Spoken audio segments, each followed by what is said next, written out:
आप इस देश की समस्याओं को हल करने के लिए संविधान का सहारा नहीं लेंगे, किसी अर्थव्यवस्था की तकनीक का सहारा नहीं लेंगे। आप सिर्फ और सिर्फ देवी देवता और ईश्वर की पूजा करने के लिए मंदिर में बैठेंगे। उसके अलावा आप जो है बाहर नहीं निकलेंगे। अगर आप जो है आपके अंदर है हिम्मत तो इस बात को स्वीकार करो, इसको चुनौती को स्वीकार करो। तो मुझे ये समझ में नहीं आता कि आपके किस देवी देवता को सिंबल ऑफ नॉलेज का अवार्ड मिला है, आपके किस देवी देवता ने अर्थशास्त्री में कोई डिग्री हासिल करी हो, किसी यूनिवर्सिटी की स्थापना करी हो। और अगर फोटो ही लगानी है तो इस देश के नोटों पर जो है परम पूज्य बाबा साहब डॉक्टर भीमराव अम्बेडकर और भगवान बुद्ध की फोटो आनी चाहिए। दोनों ऐसा चरित्र हैं जिनके कारण जो है इस देश को पूरे विश्व में गौरवान्वित होने का मौका मिला है। तो अगर इनके देवी देवताओं में इतना दम था तो इस देश में मुगलों ने कब्जा किया, शासन किया और इस देश की माँ बहनों की बहुत दुर्दशा की, बहुत बेइज्जती हुई। उसके बाद अंग्रेज भी आए, अंग्रेजों ने भी कम या ज़्यादा वो दुर्दशा की इनके माँ बहनों की, लेकिन कोई देवी देवता, कोई ईश्वर जो है उस समय उनकी सहायता करने के लिए क्यों नहीं। नमस्कार, आप देख रहे हैं एनबी न्यूज़ 24x7 नीलम बोध के साथ। और आज मेरे साथ में है एडवोकेट जय भीम प्रकाश जी और एक बहुत ही महत्वपूर्ण चर्चा को लेकर हम चर्चा करेंगे। और चर्चा का विषय कुछ इस तरह से, साथियों, कल जिस तरह से माननीय दिल्ली के मुख्यमंत्री अरविंद केजरीवाल जी ने एक स्टेटमेंट कही और उन्होंने कहा कि जो भारत की अर्थव्यवस्था जिस तरह से लगातार गिरती जा रही है, उस अर्थव्यवस्था को सुधारने के लिए जो भारत की करेंसी है, जिस पर एक तरफ महात्मा गांधी का फोटो लगा है, तो उन्होंने कहा कि महात्मा गांधी की फोटो ऐसे के तैसी लगी रहनी चाहिए और दूसरी जगह पर जो दूसरी साइड है उस पर गणेश और लक्ष्मी की तस्वीर लगा देनी चाहिए ताकि भारत की अर्थव्यवस्था सुधर सके। तो इसी विषय पर मैं चर्चा करूंगी सर के साथ में। सर, जानना चाहूंगी, जिस तरह से माननीय अरविंद केजरीवाल जी ने इस तरह के स्टेटमेंट दिए, तो क्या लगता है इस तरह के स्टेटमेंट से भारत की जो अर्थव्यवस्था जिसके संदर्भ में उन्होंने बात किया है, क्या एक मात्र तस्वीर लगाने से या फोटो लगाने से अर्थव्यवस्था सुधर जाएगी? नीलम जी, सबसे पहले तो मैं यह बताना चाहूँगा कि अरविंद केजरीवाल जी, जिनके बारे में मैं कई बार अपनी राय व्यक्त कर चुका हूँ, एक विशुद्ध रूप से धूर्त, मूर्ख और कपटी इंसान है। इसका इस देश के लोगों की भलाई से कोई लेना नहीं है। इस देश में क्या गलत चल रहा है, उसमें क्या सुधार की गुंजाइश है, उससे कोई लेना देना नहीं है। इस व्यक्ति का येन केन प्रकारेण सिर्फ और सिर्फ सत्ता किस प्रकार से हासिल हो, इसी बात से लेना देना है।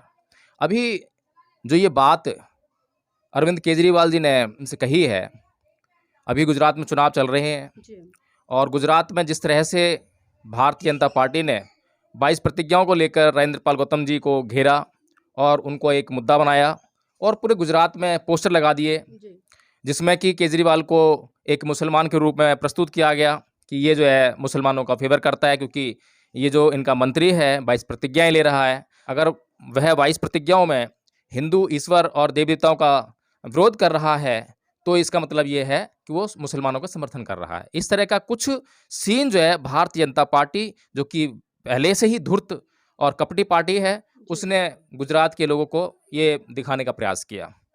एक चीज़ और समझने वाली बात है नीलम जी, कि गुजरात के जो लोग हैं वो बहुत ही ज़्यादा धार्मिक तो मैं नहीं कहूँगा, अंधविश्वासी कहूँगा, सांप्रदायिक हैं और अंधविश्वासी हैं। उनको सत्य से कोई लेना देना नहीं है कि सत्य क्या है क्या नहीं है, और बहुसंख्यक जनसंख्या जो है हिंदू धर्म को मानने वाली है।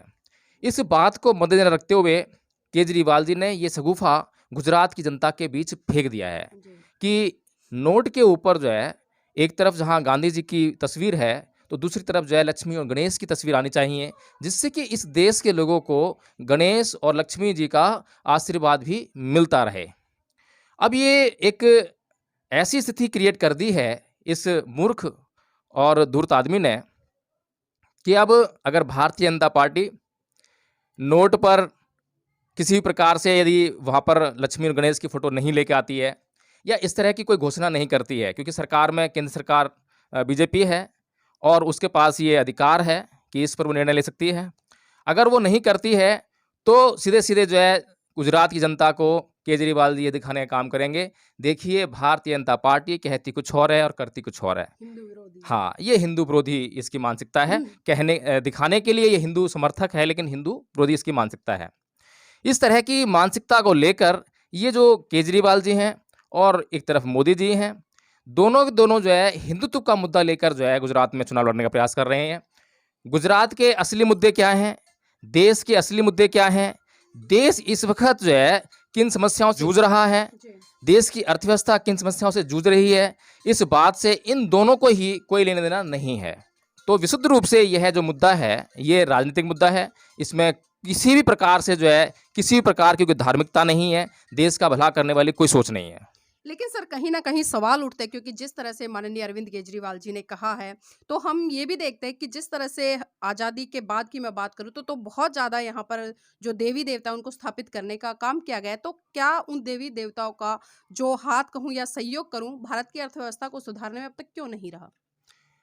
देखिए, ये देवी देवता जो हैं भारत के संविधान के लागू होने के बाद नहीं उत्पन्न हुए। उनको राजनीति की बात आती है तो कहते हैं गर्व से कहो हम हिंदू हैं। मतलब पल पल इनकी जो है दशा और स्थिति बदलती रहती है। कभी ये हिंदू हो जाते हैं, कभी सनातनी हो जाते हैं और कभी ये जो है ब्राह्मण हो जाते हैं, ब्राह्मण धर्मी हो जाते हैं, कभी वैदिक हो जाते हैं। तो इस तरह से इनकी स्थिति बदलती रहती है। तो कहने का मतलब ये है कि 1950 में जब संविधान लागू हुआ भारत का, उसके बाद ये देवी देवता इस देश में नहीं आए हैं जिनके ऊपर कोई कार्यभार डाला गया हो और उन्होंने पूरा ना किया हो। ये देवी देवता जो अगर इन लोगों से पूछा जाए, किसी भी हिंदू से पूछ लो कि भाई तुम्हारा धर्म कितना पुराना है, कि बहुत हजारों लाखों वर्ष पुराना है। कलयुग, सतयुग, त्रेता युग, द्वापर युग, इतने युग गिना देंगे। एक एक युग में हजारों लाखों जो है वर्ष गिनाएंगे। मतलब किसी भी हाल में कोई सामान्य व्यक्ति उस कैलकुलेशन को ना कर पाए, उस कैलकुलेशन तक ना पहुंच पाए। इस तरह की काल्पनिक कथा कहानियों के जरिए ये बताने का काम करते हैं कि उनके देवी देवता बहुत पुराने हैं।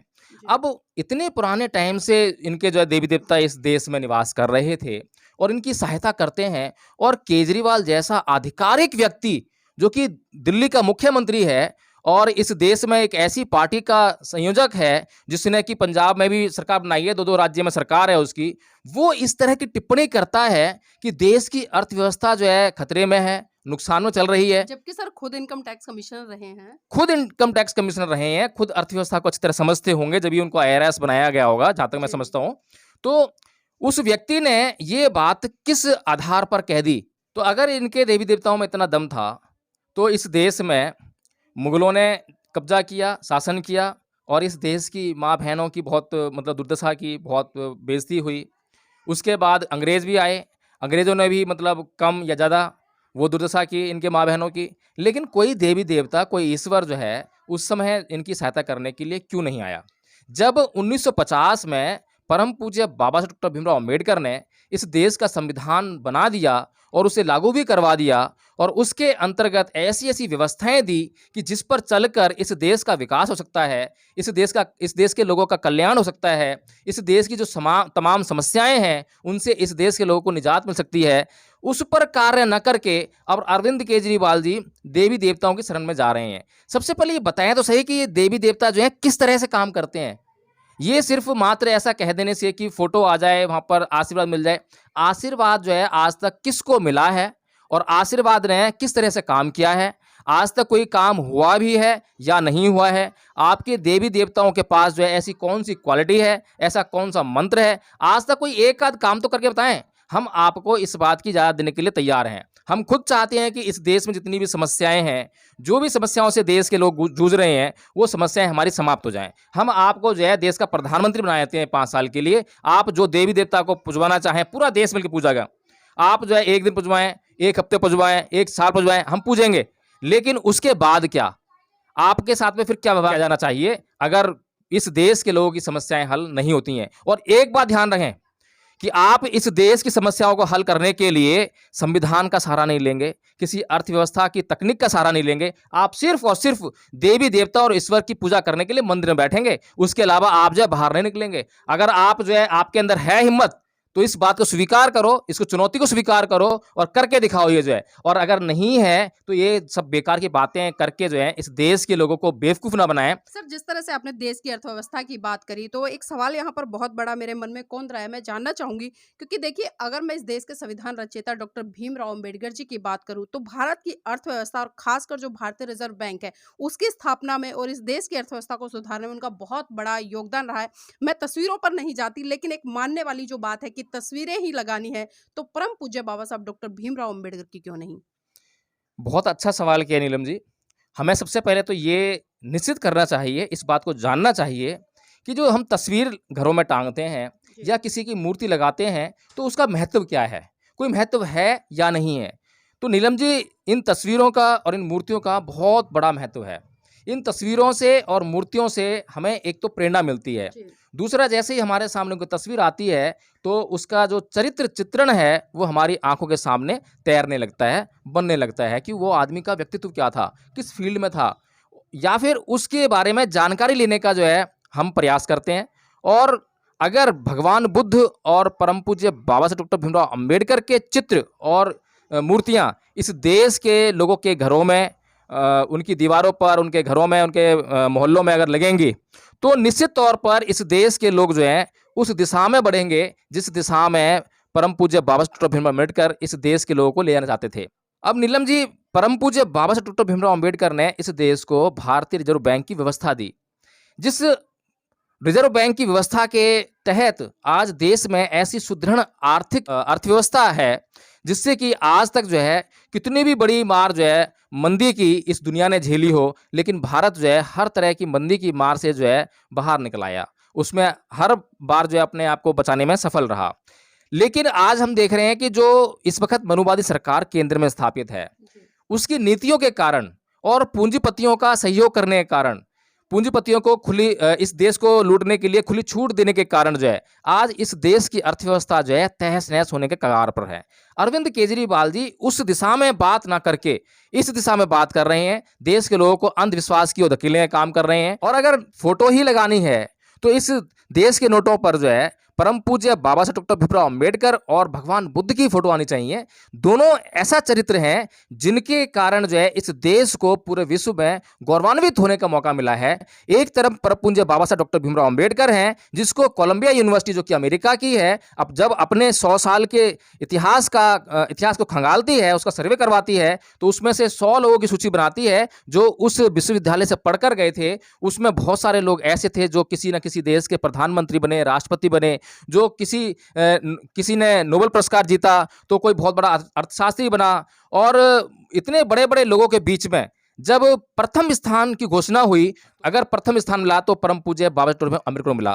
तो परम पूज्य बाबा साहब डॉक्टर भीमराव अम्बेडकर किस देश के थे? क्या वो पाकिस्तान के थे? क्या वो चीन के थे? इस देश के लोगों को ये बताने का काम क्यों नहीं करते हैं? आप जो है अपने पीछे जो है बाबा साहब डॉक्टर भीमराव अम्बेडकर की तस्वीर लटकाते हैं, हमेशा जो है उनको आदर्श मानते हैं, कभी लोगों को आप ये बताने का काम करते हैं। इसी देश के अंदर जो है एक और सर्वे हुआ, उस सर्वे में जो कि द ग्रेटेस्ट इंडियन नाम से सर्वे कराया था, उसमें जानबूझकर गांधी जी को बाहर रखा ताकि कहीं ऐसा ना हो कि कहीं दूसरे तीसरे नंबर पर आ जाए तो अपमान सहन करना पड़े। तो उसमें जो नेहरू जी हैं वो 10वें स्थान पर दिखाई देते हैं, सचिन तेंदुलकर उसमें आता है, लता मंगेशकर आती है, और जो प्रथम स्थान था जो कि द ग्रेटेस्ट इंडियन का जो अवार्ड मिला वो परम पूज्य बाबा साहब अम्बेडकर को मिला। इसके अलावा इस देश के इस महानतम व्यक्ति को जो है अमेरिका के राष्ट्रपति खुद से जो है द सन कहकर पुकारते हैं, पूरी दुनिया में द सिंबल ऑफ नॉलेज के नाम से पुकारा जाता है। तो मुझे ये समझ में नहीं आता कि आपके किस देवी देवता को सिंबल ऑफ नॉलेज का अवार्ड मिला है, आपके किस देवी देवता ने अर्थशास्त्री में कोई डिग्री हासिल करी हो, किसी यूनिवर्सिटी की स्थापना करी हो, इस देश के विकास के लिए, इस देश की अर्थव्यवस्था सुधारने के लिए आपके किस देवी देवता और किस ईश्वर ने आपको सहयोग किया है। दूसरी तरफ मैं बात करूं भगवान बुद्ध की, तो भगवान बुद्ध को द लाइट ऑफ एशिया कहा जाता है, दुनिया का प्रथम मनोवैज्ञानिक कहा जाता है। इस देश को अगर पूरी दुनिया में विश्व गुरु का दर्जा अगर मिला तो मैं जानना चाहूंगा अरविंद केजरीवाल जी से कि वो आपके किस देवी देवता या ईश्वर के कारण उनको मिला है। क्या वो जो विश्व गुरु का दर्जा जो है इस देश को पूरी दुनिया में भगवान बुद्ध के कारण नहीं मिला है? अगर भगवान बुद्ध के कारण यह देश विश्व गुरु के रूप में पूरी दुनिया में जाना गया, इस देश के नोटों पर जो है परम पूज्य बाबा साहब डॉक्टर अम्बेडकर और भगवान बुद्ध की ही तस्वीर आनी चाहिए, इनके अलावा किसी तस्वीर नहीं आनी चाहिए।